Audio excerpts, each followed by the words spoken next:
So আজকে এমন একটা বিষয় আমরা জানতে চলছি যেটা বেসিক্যালি প্রায় 99% কন্টেন্ট ক্রিয়েটরই কিন্তু জানে না। সেটা হচ্ছে কি, আমরা প্রায় সময় কিন্তু কি করে থাকি, ইউটিউবে ভিডিও আপলোড করার পরে আমাদের বিভিন্ন ধরনের কারণে ভিডিও কিন্তু ডিলিট করতে হতে পারে, এবং ডিলিট করার পর আমরা একদম নিশ্চিত হয়ে যাই যে অ্যাকচুয়ালি ওই ভিডিওটা যেহেতু ডিলিট করে ফেলছি, দ্যাটস মিন আমাদের ওই ভিডিওর মধ্যে আর কোনো ধরনের স্ট্রাইক আসবে না। তো আজকে আমরা এই বিষয়টাই জানবো যে আসলে এটার সত্যতা কতটুকু।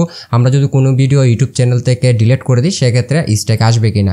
সো এ টু জেড আমরা জানবো, একদম প্রমাণ সহকারে আমি আপনাদেরকে দেখাই দেবো। সো অবশ্যই ভিডিওটি খুবই ইন্টারেস্টিং হতে চলছে, এন্ড দেন আপনাদের জন্য খুবই ইনফরমেটিভ হইতেছে যদি আপনি একজন কন্টেন্ট ক্রিয়েটর হয়ে থাকেন। তাই আমি নাবিল। সো চলুন ভিডিওটি শুরু করা যাক। সো আমি একটু পরে আপনাদেরকে প্রমাণ সহকারে দেখাইতেছি, তার আগে যে বিষয়গুলো আপনাদের জানা দরকার সেগুলো আগে জেনে নেন। ফর এক্সাম্পল, আপনার ইউটিউব চ্যানেলের মধ্যে আপনি কোনো একটা ভিডিও আপলোড করলেন এবং যে কোনো কারণে দেখা গেছে যে আপনার ভিডিওটাকে ডিলিট করতে হচ্ছে। সো সেটা আপনি ভিডিও পাবলিশ করার 5 মিনিট বা 2 মিনিট বা 1 মিনিট বা 1 সেকেন্ড বা এমন আছে 1 বছর 2 বছর 5 বছর পরে ডিলিট করে দিলেন, এবং ডিলিট করার পরে আপনি নিশ্চিত হয়ে গেলেন যে এটাতে আর কোনো ধরনের স্ট্রাইক আসবে না। তো ভিডিওটা যেহেতু ইউটিউবেই নেই বা আমাদের চ্যানেলও নাই, ইউটিউবে নাই, সেক্ষেত্রে তো স্ট্রাইক আসার কথাও না, তাই না?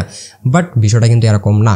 আপনি যখন ভিডিওটাকে ইউটিউব চ্যানেল থেকে ডিলিট করে দিতেছেন তখনও কিন্তু ভিডিওর যে ডেটাগুলো রয়েছে সেই ডেটাগুলো কিন্তু ইউটিউবের কাছে থাকতেছে, এবং আপনার চ্যানেলে কিন্তু স্ট্রাইক আসতে পারে বা স্ট্রাইক আসবে। এর কারণ হইতেছে কি, ইউটিউবের এটা পলিসি রয়েছে, আর এটা কিন্তু নতুন একটা পলিসি না, এটা কিন্তু অনেক আগে থেকে ইউটিউবে রয়েছে যে ইউটিউব চ্যানেল থেকে আপনি যদি কোনো ভিডিও ডিলিটও করে দেন সেক্ষেত্রে ইউটিউব সার্ভারে কিন্তু ওই যে ডেটাগুলো রয়েছে, আপনার ভিডিওটা রয়েছে, সেটা কিন্তু থাকে, এবং সেখানে কিন্তু স্ট্রাইক আসতে পারে। তবে স্ট্রাইক আসার কিন্তু দুইটা নিয়ম রয়েছে। এক নম্বর হচ্ছে, ফর এক্সাম্পল, কেউ আপনার ভিডিওটার মধ্যে ম্যানুয়ালি কোনো ধরনের স্ট্রাইক দিয়ে রাখছে বা রিপোর্ট করে রাখছে বেসিক্যালি, বা দেখা গেছে যে আপনার ভিডিওর মধ্যে কমিউনিটি গাইডলাইন কোনো ধরনের লঙ্ঘন করছেন, ওইটার কারণে কেউ রিপোর্ট করে রাখছে, সেক্ষেত্রেও এক নম্বর স্ট্রাইক আসতে পারে। সেটা আপনি ভিডিও ডিলিট করে দিলে পরেও কিন্তু স্ট্রাইক আসতে পারে। মানে আপনার ভিডিওটা থাকা অবস্থায় সে কিন্তু রিপোর্ট করছে এবং আপনি ভিডিওটা ডিলিট করে দিয়েছেন, বাট ওই রিপোর্টটার কারণে কিন্তু আপনার চ্যানেলের মধ্যে পরবর্তীতে স্ট্রাইক আসতে পারে।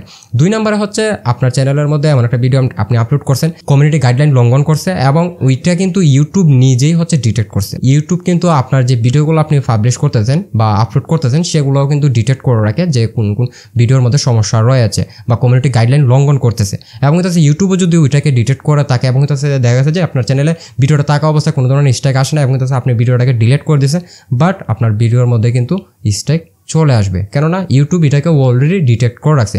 সো দুইটা নিয়ম। সো সরাসরি আমি এখন চলে যাবো স্ক্রিনে এবং আপনাদেরকে প্রমাণ সহকারে দেখাই দেবো। সো বর্তমানে আমি রয়েছে আমার ইউটিউব চ্যানেলের যে ড্যাশবোর্ডটি রয়েছে বা ইউটিউব চ্যানেলের যে স্টুডিও রয়েছে সেখানে। তো এখানে আপনারা দেখতে পাচ্ছেন important notifications and then community guideline warning. যদিও ফার্স্ট টাইম হিসাবে ওয়ার্নিং দিছে, বাট এটা কিন্তু একটা স্ট্রাইক। ওকে, সো এটা ফার্স্ট টাইম যে হতে দ্যাটস ওয়াই এটা কিন্তু ওয়ার্নিং এখানে লেখা আসতেছে।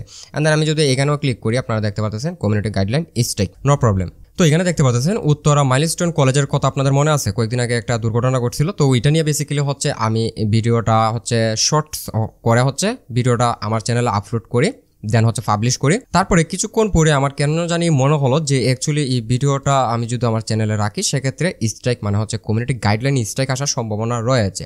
সো আমি যে কাজটি করি, আমার চ্যানেলে কিন্তু তখন কিন্তু স্ট্রাইক আসে না, আমি আপনাদেরকে দেখাই দেবো প্রমাণ সহকারে। আমি কি করছি, ভিডিওটা কিন্তু তৎক্ষণাৎ সাথে সাথে আমি আবার ডিলিট করে দিই। আমি আবার বলতেছি যে ভিডিও কিন্তু পাবলিশ করছি, আমি পাবলিশ করার কিছুক্ষণ পরেই আমি আমার এই ভিডিওটাকে ডিলিট করে দিছি।